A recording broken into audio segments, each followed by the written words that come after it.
입니다. 최강 시사.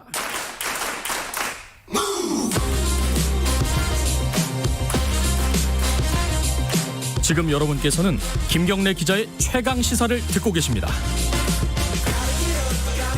네, 국감이 한창입니다. 국감 중에 각 상임위가 뭐 다들 열심히 하고 있지만 가장 뜨거운 곳이 정무위인 것 같습니다.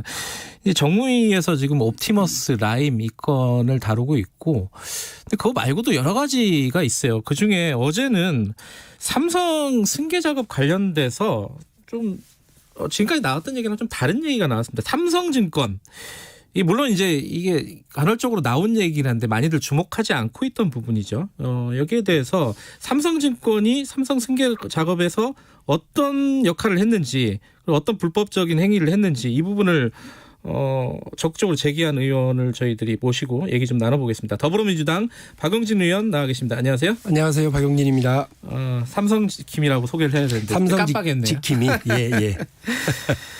근데 정무위 국감이 사실 옵티머스 라인 뭐 이것 때문에 되게 시끄럽잖아요. 예. 뭐 이거를 문제 제기한 분 입장에서는 좀 뭐랄까, 이게 혼자 이거만 한다 뭐 이런 느낌도 있으셨을 거예요. 외로운 느낌도 있었을 것 같아요. 300명 국회의원들 중에 어쨌든 한 명이라도 국민들 전체를 속이고 기업의 이익을 망가뜨리고 그 본인의 어떤 그 사적 이익을 취득하는, 그러니까 이제 승계 작업이라는 건데 이거를 하기 위해서 계열사를 동원했다. 이거 자체도 황당한 일이거든요.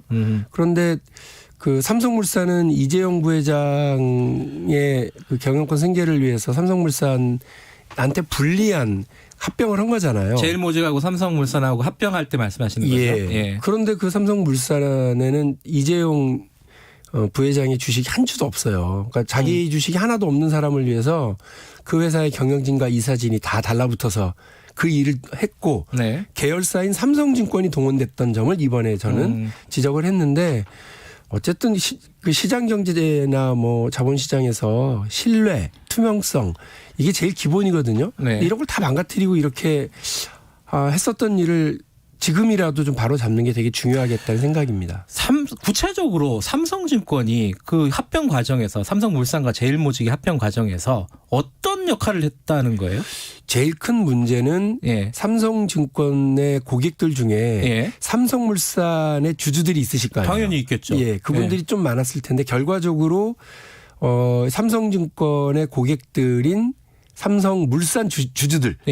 근데 이분들이 합병에 별로 찬성을 안 해요. 당연히 불리하게 돌아가니까요, 지금 상황이. 그런데 삼성증권의 그 투자자들께 자문해주는 뭐 PB라고 보통 그러거든요. 그러니까 저 컨설턴트들 이분들을 동원해서 괜찮아요, 이번에 찬성해 주시면 좋습니다.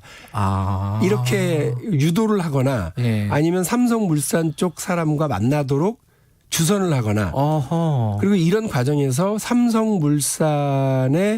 삼성물산으로부터 자신들의 주주가 누군지 이름, 전화번호, 주민번호 이런 고객 정보를 받아서 그중에 분류를 해요. 삼성증권에 우리 쪽에 이분들 중에 이분들이 우리 고객이세요 라고 분류를 해서 삼성물산에 또 알려주죠. 그러니까 이런 작업들을 통해서 그 2.51% 라고 하는 그 찬성 의결권 확보를 합니다. 굉장히 많네. 2.51%는 엄청난 거죠.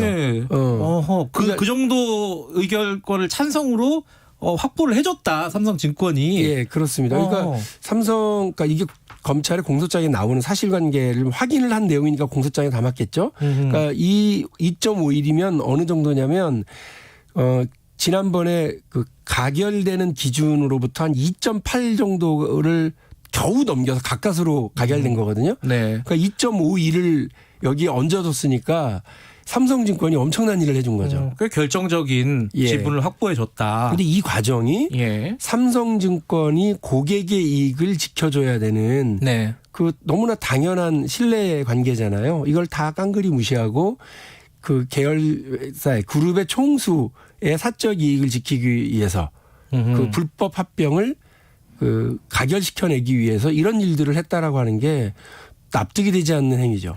그러니까 삼성물산 주주로 보면 합병되는 게 불리한 상황이었는데 그렇습니다. 고객들을 사실상 속여서 속인 거라고 봐요. 예. 이렇게 찬성하도록 예. 이렇게 유도를 했다거나 이게 자본시장법 위반이고요. 예. 또 뭐 기본적으로 증권회사에서는 해서는 안 되는 불법 행위라고 하는 거를 이번에 금융위원장 그리고 금감원장에게 확인을 다 받았습니다. 그래서 저 증인인 삼성증권 사장은 나와서 저는 잘 모릅니다. 네, 어제 국감에서요. 그러시더라고요. 예. 예. 그런데 재미있는 건 그분이 나는 그때 삼성증권 사장이 아니었다. 예. 2015년 당시에는. 모를 수도 있는 거 아니에요? 근데 그분은 그때 삼성증권까지 이렇게 지배하는 이른바 미래전략실 파견 가서 일하셨어요. 그러니까 그 중에서도 더 높은 데 있었군요. 예, 금융권 전체를 담당하는 뭐 금융 인류화 추진 TF라고 하는 데에서 네. 근무하신 걸 제가 확인을 했거든요. 네. 맞다고 그러더라고요. 본인도 미래전략실 일하기는 했는데 제가 다른 업무를 봐서요. 뭐 그것까지는 전 모르겠습니다만 어쨌든 상관없다라고 얘기하실 분은 아니다. 그리고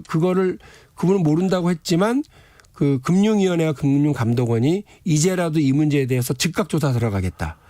근데 잘 이해가 안 되는 게 지금 이 내용이 공소장이 있다고 하셨잖아요. 네. 그러면 검찰이 다 확인했다는 내용인데 그렇죠. 왜 금감원이나 이쪽에서는 움직이지 않았는지 조사를 안 했는지 지금까지 네. 이거 예. 오래된 사건이잖아요. 2015년에 네. 이 그 합병을 할 때요 시장에서 그리고 여러 전문가들이 시민단체가 다 문제 제기를 계속했고 국회에서도 이거 좀 이상하지 않아?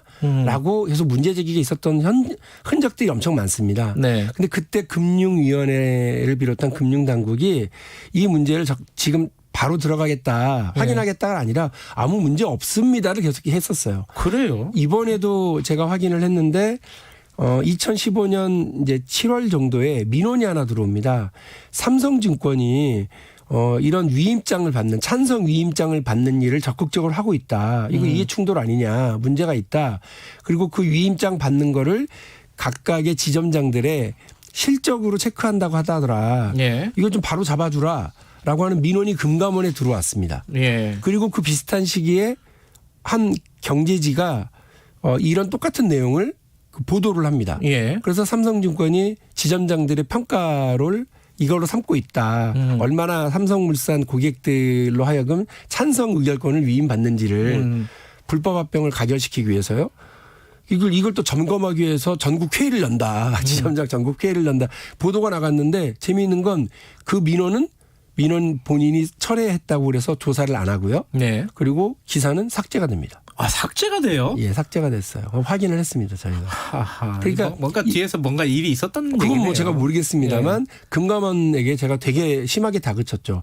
이때 이런 일이 있을 때 바로 잡고 적극적인 수사와 조사를 했으면 이런 일이 지금까지 오지 않았을 거 아니냐. 그리고 이 와중에서 삼성증권의 고객이자 삼성물산의 주주였던 분들이 개인적 손해를 이때 많이 봤는데 예. 이런 문제에 대해서 왜 지금이라도 바로잡지 않느냐라고 얘기를 했고요. 검찰은 공소장에는 이런 일들 다 담아놨지만 삼성증권을 기소하지는 아직 않았습니다. 그것도 좀 궁금해요. 왜 수사를 해가지고 기소를 하지 않았을까? 삼성증권을. 두 가지가 있는데요. 이제 예. 그 검찰 측에서는 이 문제도 추후에 기소 여부를 검토하겠다고는 했어요. 아, 그래요? 네, 그리고 또 하나는 적극적인 수사에 적극적인 협조를 했었을 가능성이 있습니다. 그거는 똑같이 역시 공범 관계에 있는 회계 예, 법인들이 예, 있거든요. 예. 이 회계 법인들도 아직 기소를 안 했어요. 수사에 적극적으로 협조를 했고 증거 자료를 다 제출을 했으면 기소해서 좀 빼주기도 하고 그러나 봐요. 뭐 검찰 만들어니까 그런 일종의 플리바게닝 같은 예, 그래서 형태네요. 좀 더 예. 지켜볼 생각이고요. 예. 그러나 제가 왜 이걸 금융감독원에 국정감사에서 이걸 다시 꺼냈느냐면 이거는 5년 전에 바로잡았어야 될 일인데 지금까지 방치했고 네. 검찰 수사 단계라고 방치했고 이제는 또 재판 중이라고 방치하면 안 된다. 왜냐하면 이런 일들은 수사로 인해서 확인돼야 될 부분들도 있지만 네. 행정당국, 감독당국인 금융위 금감원이 지금이라도 바로잡아서 행정처분을 해야 될 것들도 많거든요. 네. 그런 것들 빨리빨리 찾아서 즉각 처분하시라라고 했던 게 제 요구입니다. 물론 이제 옵티머스 라임 이건 수사 중이긴 한데 이번 건도 그렇고 삼성증권 건도 그렇고 금감원은 참 일을 제대로 못하네요. 이거 뭐 문제가 있는 거 아니에요, 금감원이? 문제가 있죠. 네. 저는 이게 다 복잡한 일들 일단 복잡한 전문적인 문제들이긴 하거든요. 그런데 금감원이 숫자가 인력이 적지는 않음에도 불구하고 하도 이런 일들이 많이 벌어지니까 이 관련된 업무를 담당할 수 있는 이른바 특사경 숫자가 이제 10명 정도밖에 없다는 거예요. 특별 사법 경찰. 예. 옛날에는 그러니까 이제 합동 수사단이라고 그래 가지고요. 예. 그 남부지검하고 같이 이 수사단을 구성을 해 가지고 들여다보고 전문적으로 압수수색하고 했었는데 이걸 해체시켰어요. 그래서 남부지검에서도 특사경 숫자 모자라니까 좀 이 특사경 숫자를 늘려라라고 네. 얘기를 했는데 이거를 청원하는 건 금융위가 그리고 이거를 인원을 내주는 건 법무부 장관이 이렇게 하거든요. 근데 금융위원회는 또 자기들이 자본시장 조사단이 있으니까 여기 권한을 뺏길까봐 그러는지 잘 모르겠습니다만 특상이 확대되는 걸 원하지 않더라고요. 어쨌든 이런 문제도 좀 바로잡으려고 하고요. 예. 금감원이 좀 분발해야 될 건 분명합니다. 예. 네. 모신 김에 이거 하나 여쭤보려고 했는데 시간이 한 1분밖에 안 남았네요. 네네. 2분 정도 남았거든요. 네.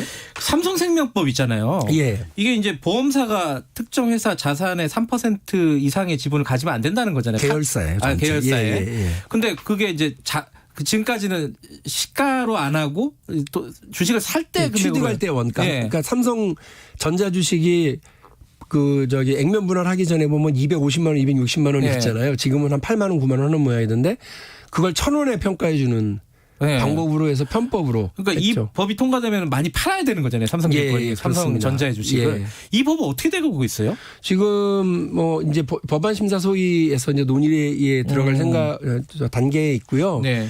이게 지금 이 법이 통과되지 않더라도 이번에 논의되고 있는 금융그룹 감독법. 네. 에 의해서도 삼성증권의 삼성생명의 삼성전자 주식을 과도하게 많이 가지고 있는 건 되게 위험한 일이거든요. 네. 이거를 처분해야 되는 상황이고 또 국제적인 회계 지침의 IFRS의 네. 도입도 곧 되기 때문에 그걸 해서라도 삼성생명은 어쨌든 이걸 처분을 해야 돼요. 근데 한 20몇 년 진영은 자기들의 특혜와 특권을 버리지 않으려고 지금 계속 그러는데 네. 옳지 않습니다. 다른 보험회사가 계열사나 혹은 주식에 어느 정도나 고객 자산을 투자했느냐만 0.7이에요. 전체 자산에. 그런데 여기 삼성생명만 유독 14%가 넘어요. 누구 때문에? 삼성전자 주식을 때문에. 너무 많이 가지고 있기 때문에 이거는 안전한 고객의 투자 자산 운용의 지침에 위배되기 때문에 국제적 기준에도 위배되기 때문에 반드시 이건 처분을 해야 돼요. 이건 나중에 좀 다시 한번 살펴볼게요. 박영진 의원이었습니다. 고맙습니다. 감사합니다. 늘 하던